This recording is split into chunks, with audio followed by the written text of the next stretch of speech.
Subscribe करें और bell दबाएं ताकि कोई खबर रह न जाए। हमने इंडिया की परफॉर्मेंस देखी, अफगानिस्तान की परफॉर्मेंस देखी, अब आप इससे कौमी टीम से कितनी उम्मीदें रख सकते हैं? आपको क्या लग रहा है कैसे परफॉर्म करेंगे हम? क्या लग रहा है हमारे बारे में आपको? देखिए, पाकिस्तान ने कल हांगकांग के खिलाफ मैच खेलना है शारजा के अंदर।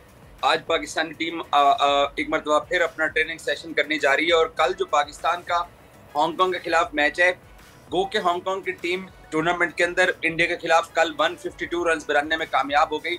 लेकिन इस टीम को हराना पाकिस्तानी टीम के लिए मेरा नहीं ख्याल कि मुश्किल होना चाहिए कि हम हांगकांग से हारें। इंडिया से हम ऑलरेडी हार चुके हैं और अपना सामान पैक करें और घर वापस लौट जाएं।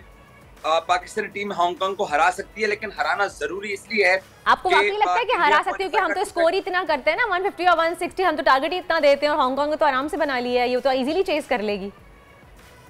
नहीं, पाकिस्तान की टीम देखें सिचुएशन के हिसाब से खेलते हैं और फिर ये क्योंकि मैच शारजा में होना है, शारजा दुबई के मुकाबले में एक बैटिंग ट्रैक है और शारजा के अंदर ज्यादा रन्स बनते हैं। तो पाकिस्तानी टीम अपनी गलतियों को एनालाइज कर चुकी है, जो इंजरीज के मसाइल थे उनको और कुछ चेंजेस भी देखने में नजर आएंगी ना कौमी टीम में, हमें ये भी सुनने में आ रहा है। तो चेंजेस क्या होंगे, कुछ आइडिया है आपको?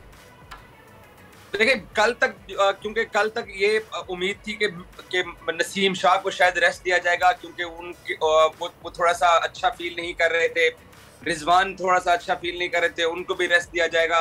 ये सारी कयास आ रही थी। लेकिन गुज़श्ता रोज पाकिस्तानी टीम ने जो दुबई ICC एकेडमी के अंदर ट्रेनिंग सेशन किया, वहां पर पूरी पाकिस्तानी टीम ने शिरकत की और नसीम शाह भी वापस लौटे और उन्होंने भरपूर अंदाज में ट्रेनिंग और प्रैक्टिस की है। मुझे मेरी जाती ओपिनियन इस पे ये है कि पाकिस्तान ये चांसेस हैं कि बगैर किसी तब्दीली के मैदान में उतरे, क्योंकि अफगानिस्तान ने सुपर 4 मरहले के लिए क्वालिफाई कर लिया है, इंडिया ने सुपर 4 मरहले के लिए क्वालिफाई कर लिया है। अब पाकिस्तान और श्रीलंका की जो टीमें हैं, बांग्लादेश और हांगकांग, इनका आपस के अंदर अब ये जोर लगा रहे हैं कि कौन सी टीम आगे जाएंगे। तो पाकिस्तान को लाजमी फतह दरकार है हांगकांग के अगेंस्ट, तो इसलिए कोई रिस्क नहीं लिया जाएगा कि फिलहाल को खिला दिया जाए, फिलहाल को खिला दिया जाए। जो बेस्ट पॉसिबल टीम होगी उसको मैदान में उतारने के हवाले से बाबर आजम और हेड कोच सकलैन मुश्ताक इसके ऊपर फैसला कर चुके हैं और मुझे यही लगता है कि पाकिस्तान शायद एक तब्दीली हो अगर तो की गई, हैदर अली को टीम के अंदर लाया जा सकता है इफ्तिखार या खुशदिल शाह की जगह। बाकी पाकिस्तान नसीम शाह के साथ भी जाएगा, कल मैदान में उतरेगा। लेकिन नसीम शाह को तो रेस्ट देने की बात चल रही है ना?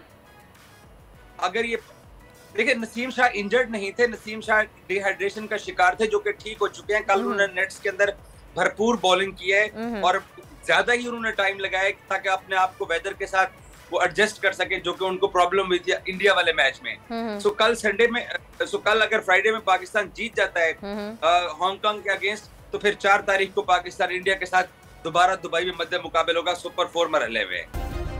सब्सक्राइब करें और बेल दबाएं ताकि कोई खबर रह न जाए।